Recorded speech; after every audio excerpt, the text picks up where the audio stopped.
Warren बफेट्स ground rules bye जेरेमाय सी Miller. सब्र रखिए, सोच समझकर किया गया इन्वेस्टमेंट जल्दबाजी में लगाए गए अंदाजों से बेहतर होता है। क्या आपके मन में कभी ख्याल आया है कि जिंदगी तो बहुत अच्छी है, बस इन पैसों का ही कुछ समझ में नहीं आ रहा? यकीनन ऐसा आपके साथ बिल्कुल नहीं हुआ है। अगर कोई चीज जो लोगों में एक जैसी है तो वो कम से कम मेहनत में ज्यादा से ज्यादा पैसे बनाने की ख्वाहिश है। और मौजूदा दौर में दुनिया के चौथे सबसे अमीर इंसान वॉरेन बफेट जैसे लोगों की कामयाबी देखकर स्टॉक मार्केट से पैसे कमाना आसान लगता है। एक जनरल आइडिया बहुत फेमस है, कम में खरीदिए और ज्यादा में बेचिए। इसमें कोई हैरत की बात नहीं है कि स्टॉक मार्केट से पैसे कमाना जितना आसान लगता है उतना है नहीं। लेकिन अच्छी बात यह है कि बुफेट ने हमें कुछ आइडियाज दे रखे हैं। जब उन्होंने 1956 में बुफेट पार्टनरशिप की शुरुआत की तो उस वक्त अपने पार्टनर को रिपोर्ट लिखा करते थे। वो मार्केट को लेकर अपनी समझ, प्रेडिक्शन और अपने इन्वेस्टमेंट एथिक्स शेयर किया करते थे। फिर भी स्टॉक मार्केट में इन्वेस्टमेंट करना आसान नहीं है, लेकिन 14 सालों तक बुफेट के लिखे हुए लेटर्स की मदद से आप स्टॉक मार्केट में अपने करियर की शुरुआत कर सकते हैं। और क्या पता, अगर आप किस्मत वाले हो और लगन से काम करें तो आप भी अमीर हो जाएं। इस समरी में आप जानेंगे कि क्यों मोनालिसा खरीदना फ्रांस का एक बेहतर फाइनेंशियल डिसीजन नहीं था, कैसे कुछ ना जानने के बावजूद वॉरेन बफेट ने अपनी पहली आर्बिट्रेज डील की, और क्यों इन्वेस्टर्स के लिए सबरदार होना बहुत जरूरी है। तो चलिए शुरू करते हैं। एक बहुत बेसिक सा रूल है जो वॉल स्ट्रीट जैसे लोग नहीं चाहते कि हम जानें। ये एक ऐसा सीक्रेट है जिसने वॉरेन बफेट को $88.9 बिलियन बनाने में मदद की। क्या आप ये सीक्रेट जानने के लिए तैयार हैं? इन्वेस्टमेंट कोई रॉकेट साइंस नहीं है, लेकिन फिर भी मुश्किल तो होती है। लोगों को अच्छा लगता है जो जितना बेहतर अंदाजा लगाता है वो उतना अच्छे से इन्वेस्ट करता है। उन्हें इन्वेस्टमेंट अंदाजे लगाने के काम से ज्यादा और कुछ नहीं लगता। जब आप स्पेक्यूलेशन यानी अंदाजों की बात करते हैं तो इसके तहत अनप्रेडिक्टेबल मार्केट के बारे में अंदाजा लगाकर अमीर होने की कोशिश की जाती है। वहीं दूसरी तरफ इन्वेस्टर्स बहुत ध्यान से किए गए एनालिसिस और वैल्यूज के आधार पर खरीदारी करते हैं और फिर इंतजार करते हैं। जाने माने बिलियनर वॉरेन बफेट एक इन्वेस्टर हैं।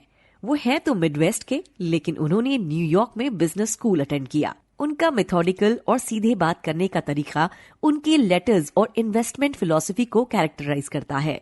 अपने मेंटोर बेन ग्राहम से इंस्पायर होने वाले वॉरेन बफेट ने जाना कि स्टॉक जैसे ज्यादातर फाइनेंशियल एसेट अपनी असल कीमत से लाइन में गिरते हैं। जब आप कोई स्टॉक खरीदते हैं तो बिजनेस का एक बहुत छोटा सा हिस्सा खरीद रहे होते हैं। वक्त के साथ स्टॉक की कीमत में बदलाव से पता चलता है कि बिजनेस कैसा चल रहा है। अगर प्रॉफिट होता है तो बिजनेस आगे बढ़ता है और शेयर की कीमत भी बढ़ती है। लेकिन अगर बिजनेस की कीमत घटती है, कोई स्कैंडल वगैरह हो जाता है तो शेयर की कीमत भी गिर जाती है। कभी कभी स्टॉक की कीमत से बिजनेस की कीमत का अंदाजा नहीं लगाया जा सकता। वो इन्वेस्टर्स जो ऐसी कंपनी में शेयर खरीदते हैं जिसकी कीमत मार्केट में कम होती है, तो वो मार्केट के सही होने का इंतजार करते हैं। पैसे बनाने का ये अलग तरीका है। मकसद सिर्फ इतना ही समझना है कि मार्केट को क्या करना चाहिए, ना कि कब करना चाहिए। अगर आपको लगता है कि मार्केट की कीमत से बिजनेस की असल कीमत का पता चलेगा तो आप मुनाफे की उम्मीद रख सकते हैं। इस सोच के चलते आप मार्केट के गिरने पर बेचने से बच जाएंगे और इस सब्र का आपको कंपाउंड इंटरेस्ट मिलेगा, और यही लॉन्ग टर्म इन्वेस्टमेंट की कीमत है। कंपाउंड इंटरेस्ट का मतलब अपने फायदे में आए पैसों को दोबारा इन्वेस्ट करना है ताकि पाई पैसे कमाने में लग जाए।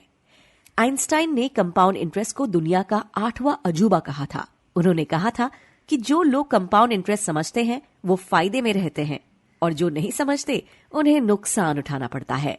बफेट की फेवरेट कहानी फ्रांस गवर्नमेंट की मोनालिसा पेंटिंग खरीदने के फैसले में कंपाउंड इंटरेस्ट की पावर को दिखाती है।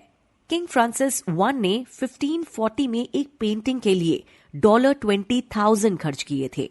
अगर इसे 6% कंपाउंड इंटरेस्ट के साथ इन्वेस्ट किया जाता तो 1964 तक फ्रांस के पास $1 क्वाड्रिलियन होता। अब तक आपको इन्वेस्टमेंट की पावर का अंदाजा हो गया होगा। आगे हम जानेंगे कि कैसे अपना खुद का इन्वेस्टमेंट स्टाइल डेवलप किया जाए। इन्वेस्टर्स के अंदर एक चीज कॉमन होती है, वो जी जान लगाकर मेजर करते हैं। वॉरेन बफेट हमेशा से ही एक बहुत कॉन्फिडेंट इन्वेस्टर रहे हैं। हालांकि जब वो एक एक्सपीरियंस फंड मैनेजर थे, तब भी वो न्यूयॉर्क के famous stock index Dow Jones industrial average को अपना कंपटीशन मानते थे। उनका इकलौता काम अपने फंड को मार्केट की रफ्तार से भी तेज आगे बढ़ाना था। ये सुनने में बहुत अच्छा लगता है, लेकिन ये उतना आसान भी नहीं था। हम सब जानते हैं कि बढ़िया वीकेंड स्पेंड करने के बाद अपना बैंक बैलेंस चेक करना कितना ज्यादा स्ट्रेसफुल होता है। वजन कम करते वक्त वेंडिंग मशीन पर कदम रखना भी उतना ही डरावना होता है। बहुत सारे लोगों के लिए नाकाम हो जाने की एंजाइटी हैंडल करना बहुत बड़ी बात होती है, लेकिन एक कामयाब इन्वेस्टर बनने के लिए आपको उन एंजाइटीज का सामना करना पड़ेगा। ध्यान से किया गया मेजरमेंट, बढ़िया एनालिसिस और मार्केट के गिरने के बावजूद अपने काम पर बने रहना एक सक्सेसफुल इन्वेस्टर बनने का यही तरीका है। चलिए आपको बफेट के स्टाइल में सीधे सीधे बताते हैं।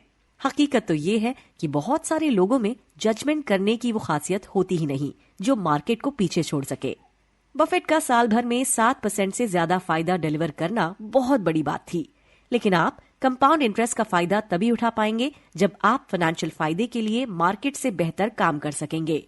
ये पता होना कि क्या मेजर किया जाए और फिर उसे अच्छे से करना ही सही रास्ते पर होने की गारंटी है। तो आप मेजर कैसे करेंगे? आपको हर रोज अपने इन्वेस्टमेंट को ट्रैक करना होगा। ये देखना होगा कि वो पास्ट के कंपैरिजन में कैसा काम कर रहा है, और जब मार्केट डाउन हो तो सब्र रखिए। इसके लिए एनर्जी, कमिटमेंट और ईमानदारी की जरूरत होती है। कुल मिलाकर इतना जान लीजिए कि आपको ये जानना होगा कि कब आपको मार्केट के सही होने का इंतजार करना है और कब अपने शेयर्स बेच देना। आपको सिर्फ पास्ट परफॉर्मेंस के कंपैरिजन में ही अपने रिजल्ट को मेजर नहीं करना है। हर साल का रिजल्ट मार्केट के कंपैरिजन में भी मेजर किया जाना चाहिए। इसका मतलब है अगर मार्केट नुकसान में चल रही है और आपको उससे कम नुकसान हुआ है, ये भी आपके लिए जीत है। यहाँ पर एक अच्छी खबर भी है आपके लिए। जब बफेट एक यंग इन्वेस्टर थे तो उस दौर में मार्केट से बेहतर परफॉर्म कर पाना आज के कंपैरिजन में बहुत मुश्किल था। इंडेक्स फंड की वजह से आज के जमाने में ये काम आसान है। 1975 से शुरू हुआ इंडेक्स फंड किसी भी एक स्टॉक एक्सचेंज पर बहुत सारी कंपनीज के स्लाइसेस को कंबाइन करता है।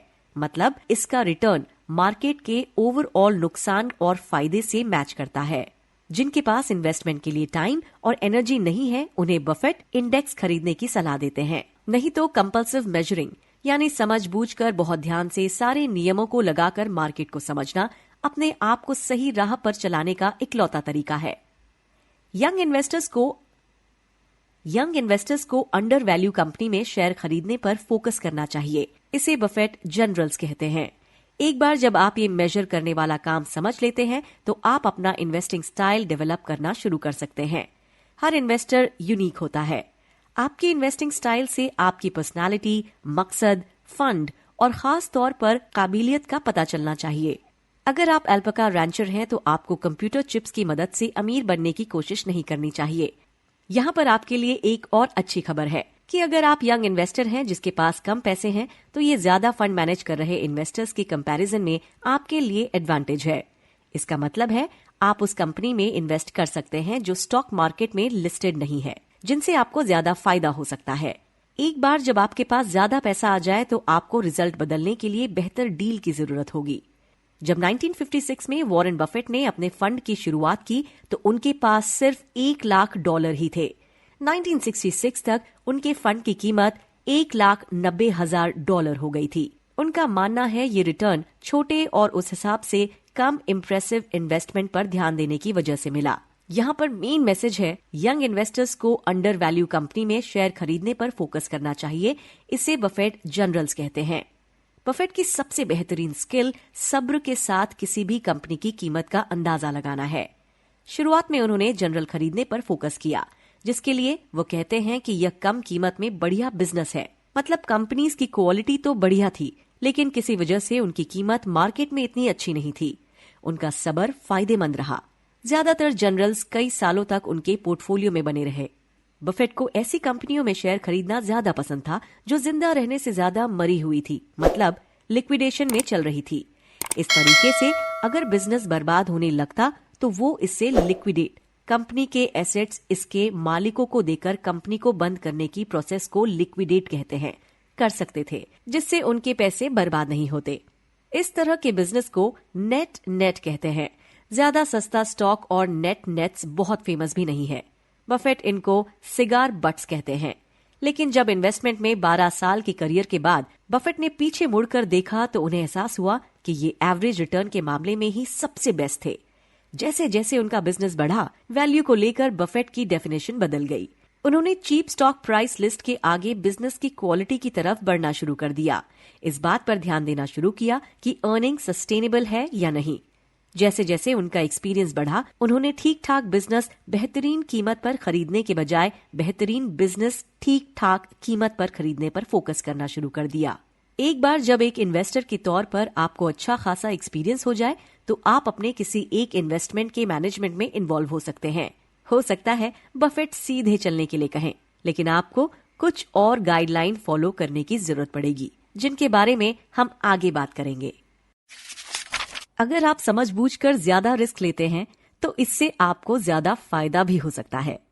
जब वॉरेन बफेट छोटे थे तो वो अपने दादा की दुकान से 25 सेंट में कोका कोला के 6 पैक खरीदते थे और फिर वो हर एक बोतल एक निकल की कीमत में बेचते थे। यकीनन ये रिस्क का काम था।